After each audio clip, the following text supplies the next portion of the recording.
À vous tous et à vous toutes d'être là aujourd'hui. Je vais donner quelques éléments autour de notre collectif d'une part et de la situation d'autre part. Il y a 50 ans, le 30 mars 1976, Israël réprimait dans le sang une manifestation de Palestiniens qui protestaient contre le vol de leurs terres dans le nord d'Israël.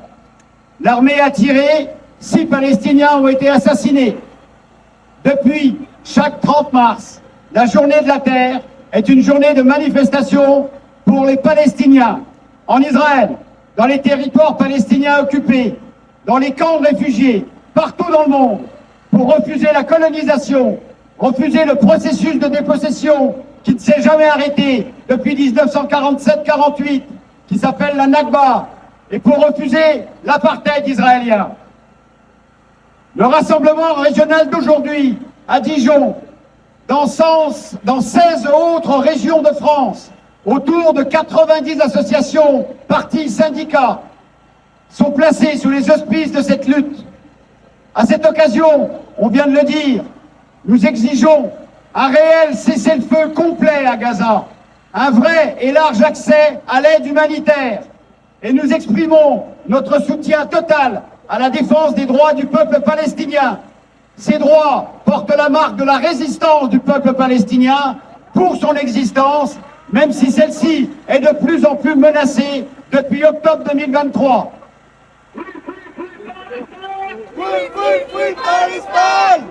La paix juste et durable entre Palestiniens et Israéliens, au fondement de notre collectif, au fondement de tous les collectifs aujourd'hui, est la boussole de l'avenir des peuples de cette région. La justice pour la Palestine, afin que l'histoire serve de socle durable pour l'avenir. Sans justice pour la Palestine, pas de paix durable, ni de sécurité pour Israël. Sans paix durable, c'est l'institutionnalisation de l'injustice. Il nous appartient, j'en finis, ici et ailleurs, de porter cette exigence pour l'honneur des peuples en résistance, pour ceux qui luttent, y compris en Israël, il y a des groupes qui luttent, ou ailleurs, pour l'honneur de notre humanité partagée. Bonne manifestation à toutes et à tous.